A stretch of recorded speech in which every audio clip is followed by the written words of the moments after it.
Being wealthy isn't loud, complicated, or annoying. Wealth is something average people achieve every day. I'm the CEO of an air filter company that makes $23 million a month, and I've learned most levels of wealth are easier to reach than you think. You're just looking in the wrong places. So here are the 7 levels of actual wealth, from comfortable to billionaire, and why most people never see them coming.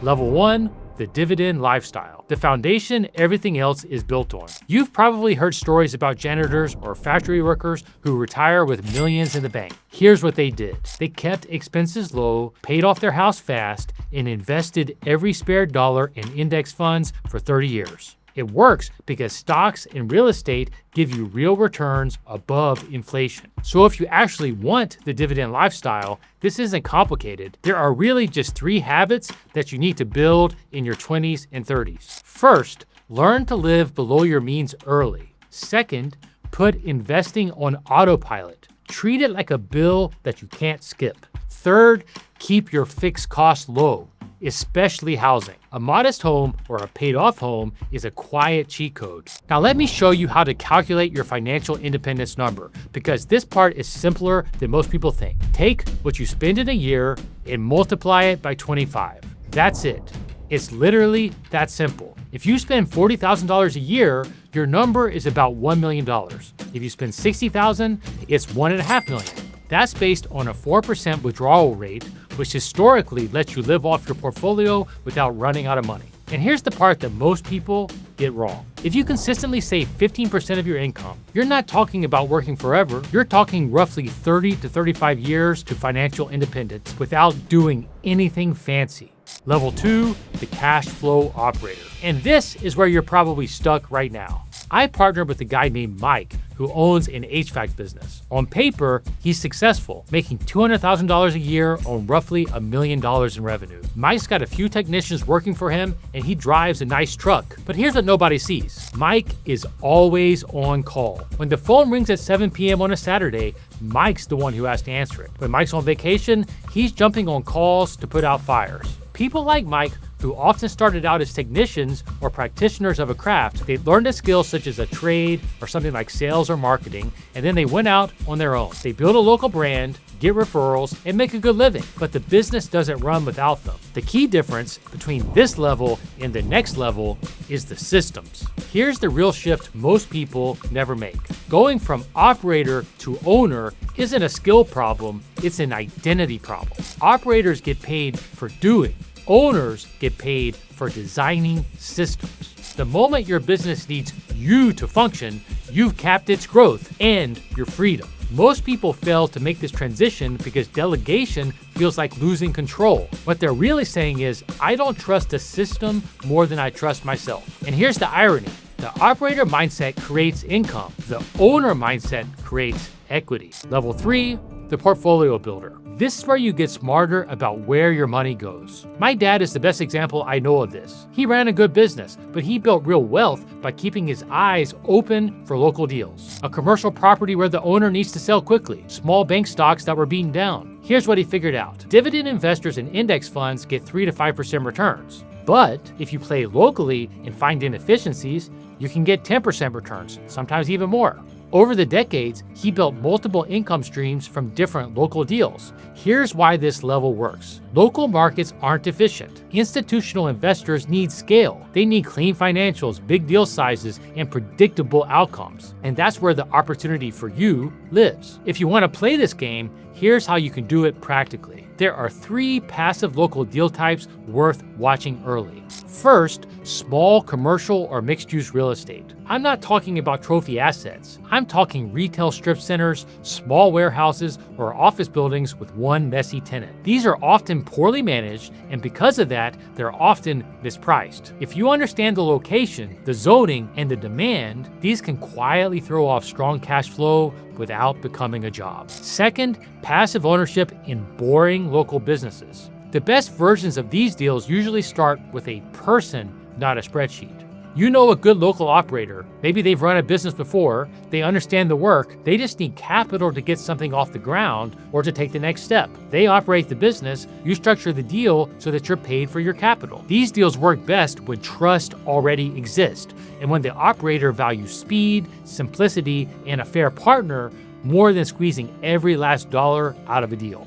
Third, local financial assets and private partnerships. These aren't venture bets, these are income machines. Now here's the most important rule at this level. You need liquidity. If all your money is tied up, you're gonna miss the deals. As a rule of thumb, keep 10% to 20% of your net worth in dry powder if you're really serious about this stage. That's how this level compounds. At level 4, the roll-up operator. The fastest way to $50 million isn't starting a business, it's this. Say you're the best HVAC operator in West Palm Beach. You spent 5 years figuring out your playbook, hiring, marketing, cash flow, and keeping customers happy. You're making $1 million a year on $3 million in revenue. Most people would just keep running their business, but you realize your playbook works, and there are 50 other HVAC companies nearby run by people who are great technicians, but terrible at business. So you buy your competitor in Miami for $900,000, 3 times earnings. You plug them into your system, take out redundant overhead, get them on your supplier contracts, and implement your marketing system. What was making $300,000 is now making $600,000. After 5 years, you own 10 HVAC companies,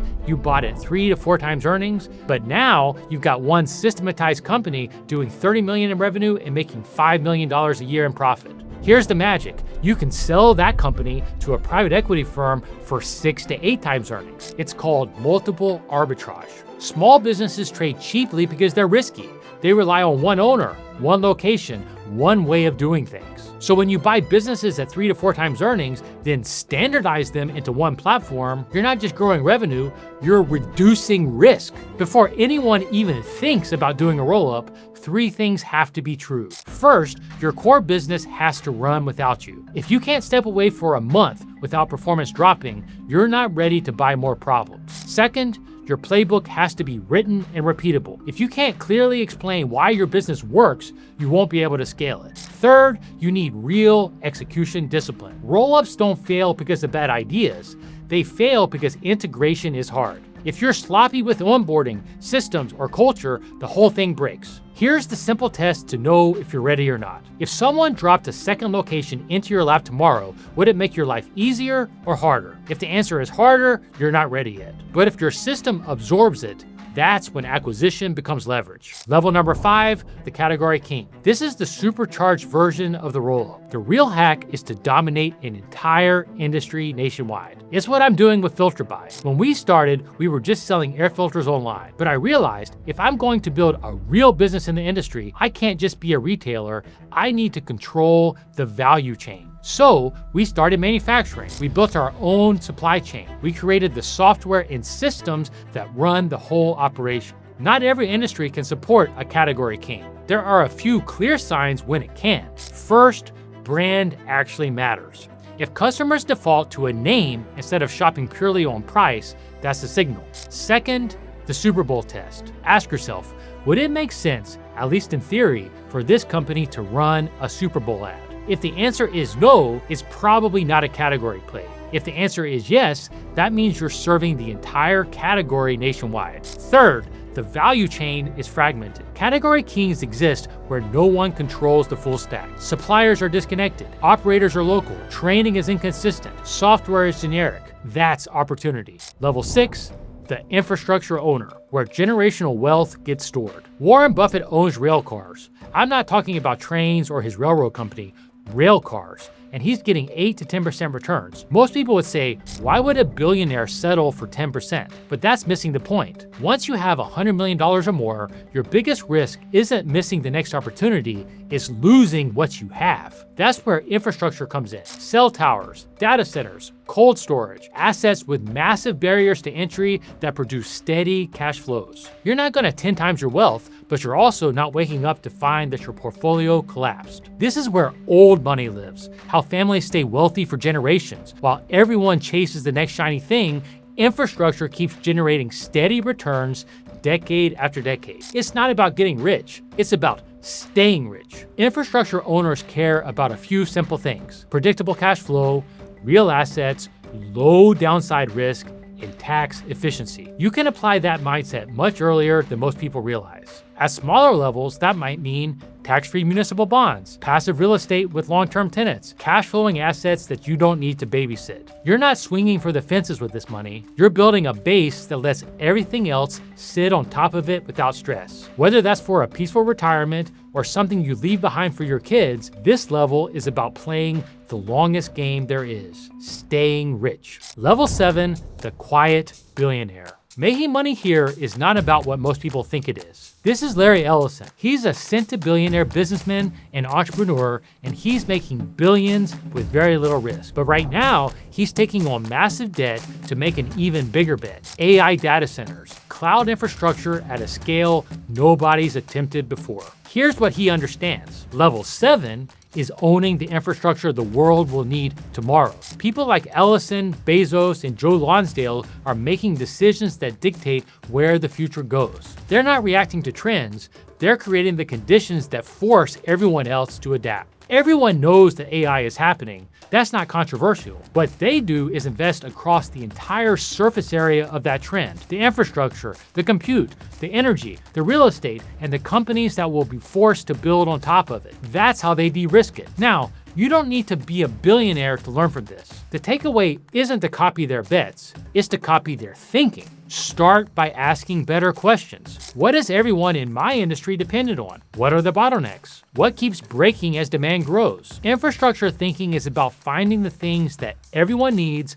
no one loves, and nobody is properly solving. The quiet billionaire isn't chasing returns, they're placing themselves where returns become inevitable. And that's the final level. Not building wealth, not protecting wealth, but shaping the future in a way that wealth naturally follows. Okay, if you want to take your business to the next level, I want to learn more. In 2026, I'll be visiting, and who knows, maybe even investing in some of my favorite boring businesses in the world. Send your pitch to the email on the screen now, and then tell me a bit about your business, where you're located, and what you're hoping to accomplish next. Hopefully, I'll see you soon. If you like this video, watch my video on buying a business for $0 here.